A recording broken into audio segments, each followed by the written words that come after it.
Selamat pagi anak-anak kami sekalian. Apa kabar kalian? Mudah-mudahan dalam keadaan sehat tetap ya. Dan tetap semangat dalam belajar. Walaupun masih tetap kita melakukan daring, tapi Ibu berharap kalian dalam keadaan sehat. Sebelum kita mulai pembelajaran, ada baiknya anak-anak kami boleh berserah dulu kepada Tuhan melalui doa. Kita akan berdoa menurut agama dan kepercayaan masing-masing. Doa dimulai.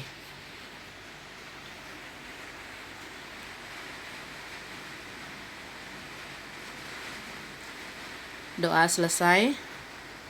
Baik, anak-anak kami, kita lanjutkan pembelajaran kita hari ini lewat mata pelajaran yang Ibu ampu, yaitu produk kreatif dan kewirausahaan.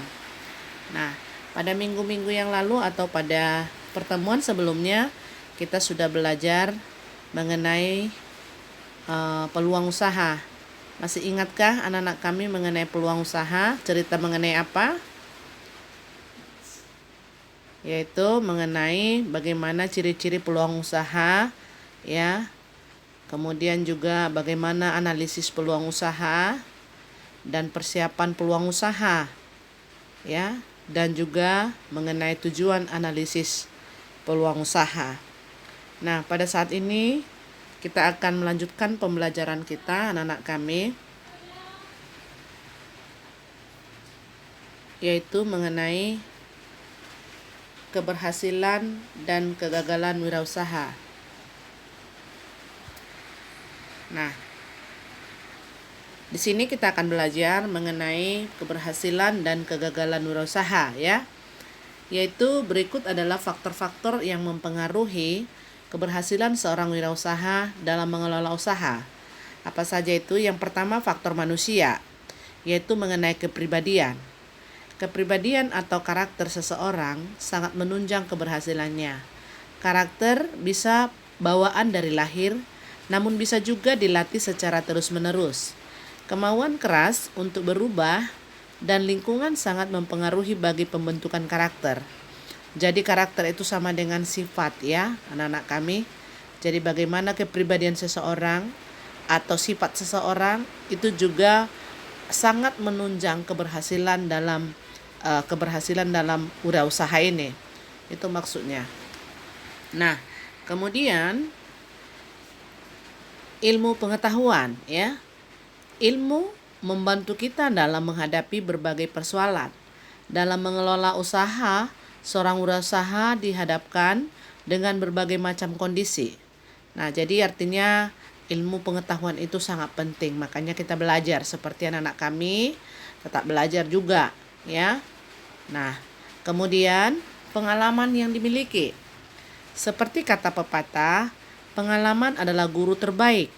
Kita bisa belajar dari pengalaman diri sendiri maupun pengalaman orang lain. Pengalaman orang lain bisa kita amati secara langsung. Bisa juga berupa kisah inspiratif. Bisa didapatkan melalui buku maupun media elektronik seperti televisi, internet, dan lain-lain. Nah, jadi kalau pengalaman ini kan perlu kita pelajari, ya. Pelajari. Jadi makanya dikatakan pengalaman adalah guru yang terbaik, ya. Jadi dari pengalaman kita bisa belajar untuk lebih baik ke depan, ya. Itu maksudnya. Kemudian yang berikut adalah mengenai keuangan. Faktor keuangan merupakan salah satu pendukung keberhasilan dalam usaha. Tanpa adanya modal, usaha tidak mungkin bisa berjalan. Nah, modal tersebut digunakan untuk membiayai pengeluaran seperti pembelian bahan baku, peralatan, perlengkapan kerja, gaji karyawan, promosi, dan kegiatan operasional lainnya. Jadi tanpa uang kita nggak bisa kerja, ya anak-anak kami semua. Jadi harus ada modal, ya. Jadi harus ada uang untuk kita bisa modalkan kalau kita ingin membuka usaha, ya. Itu mustahil kalau kita membuka usaha tanpa ada duit atau uang, ya. Nah, kemudian yang berikut adalah perencanaan. Nah, Perencanaan yang matang sangat membutuhkan atau dibutuhkan untuk menunjang keberhasilan usaha. Perencanaan dapat dimulai saat usaha itu mau didirikan. Misalnya ya, produk apa yang mau dibuat. Nah, itu perencanaan ya. Ya, kemudian berapa modal yang dibutuhkan harus dihitung ya. Siapa calon konsumen sasarannya. Jadi makanya kita harus lihat juga tempatnya ya.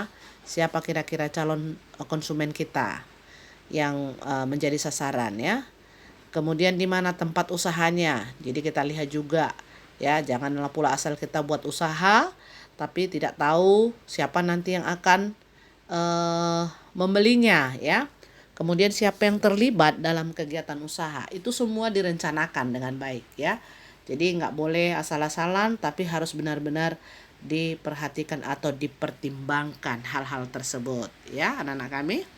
Nah, kemudian kita lanjutkan mengenai pemasaran. Pemasaran produk merupakan faktor sangat penting.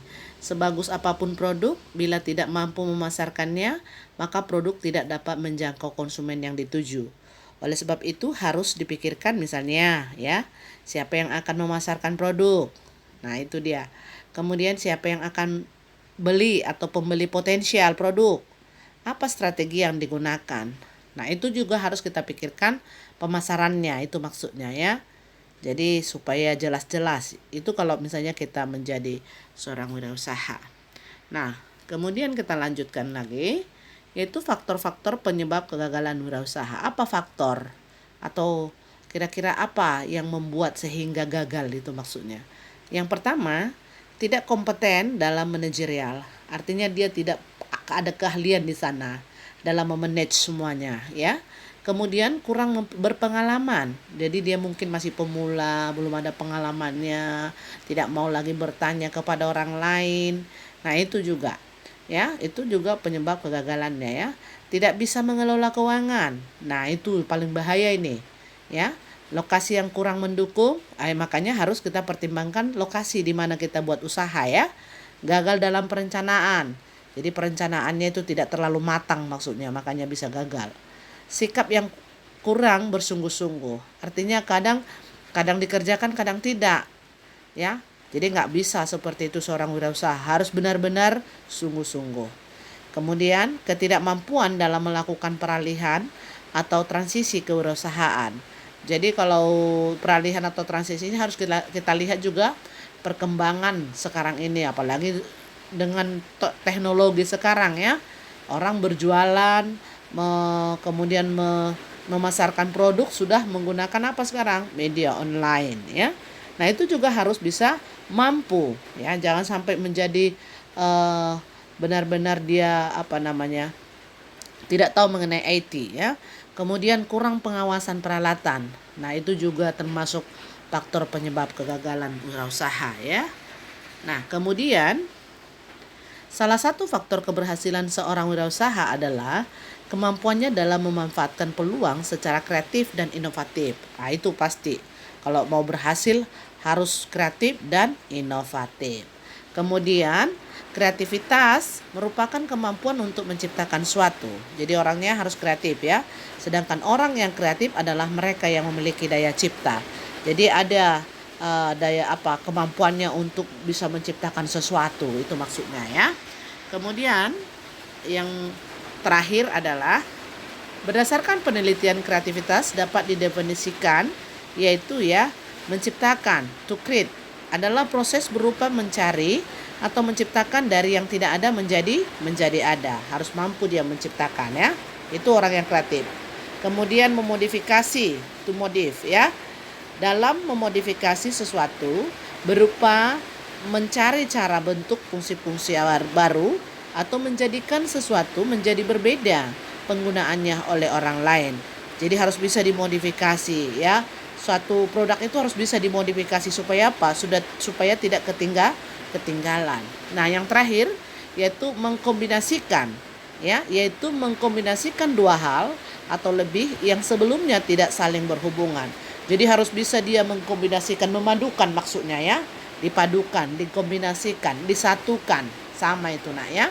Nah, itulah kira-kira penelitian atau berdasarkan penelitian kreativitas dapat didefinisikan dari beberapa hal yang sudah Ibu sampaikan tadi, yaitu menciptakan, memodifikasi, dan mengkombinasikan. Nah, itulah. Nah, kalau misalnya kita sudah seorang wirausaha sudah mampu untuk melakukan itu, maka kita harapkan pasti berhasil ya. Pasti berhasil wirausahanya atau usaha yang dia geluti. Nah, itulah yang bisa Ibu sampaikan lewat video singkat ini. Mudah-mudahan anak-anak kami bisa menerima dan mengerti. Kalau ada yang kurang paham, nanti boleh di sesi tanya jawab lewat learning ini, boleh ya ditanya kepada Ibu. Tetap jaga kesehatan, tetap semangat dalam belajar ya. Sekian dan terima kasih.